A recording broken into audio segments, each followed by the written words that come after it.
about environmental issues, and he says, you know, we've met the enemy, and he's us. And that makes this really, really tough. The long tail, this isn't going to go away quickly, and it's us, as John Powers described. All right, what do we do? I want to argue that, along with John, that this is a matter of political will. It is not first and foremost a technical issue. If the will existed, could we figure out how to run this economy and the global economy quickly on efficiency and renewables and a few technologies that are very close to deployment? Could we do it? I think so. It's not even an economic issue. This is not a matter of economics. My friend Hunter Lovins is down here nodding her head. She has been one of the most eloquent spokespersons on the planet for making a change in business because it is really good business. This makes perfect sense. We ought to do it. So it's not fundamentally a technical or technological issue. It isn't really an economic issue. This is the kind of thing that we ought to be doing anyway for multiple reasons.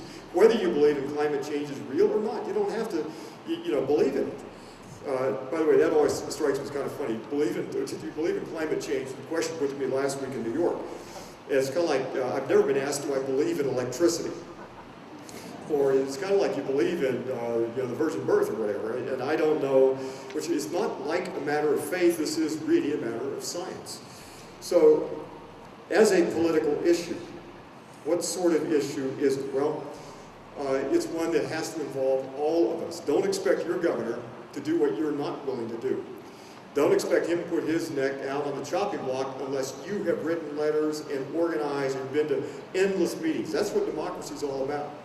And if we want to keep a democracy, and if we want to keep this political structure and avoid the worst of what could lie ahead, we have to be citizens in a way that we've not been in the past 50 years, and maybe for a long, long time before that.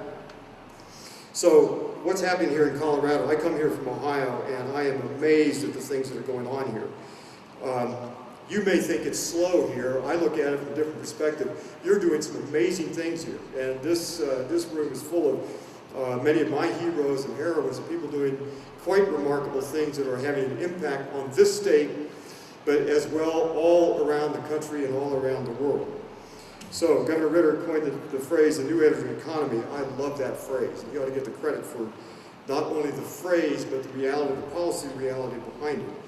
I applaud your leadership on research in renewable energy, the deployment of wind and solar, and the beginnings of an economy built around everything that we ought to do. Efficiency, solar energy, changing the way we design communities, the way we live, the way we organize our economies. Now, the difference is simply this. Let me close with this comment.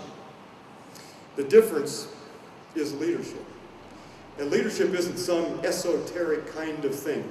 I think we're prone to think of leadership as generally guys on a white horse riding into town and doing some awful thing and then riding out again.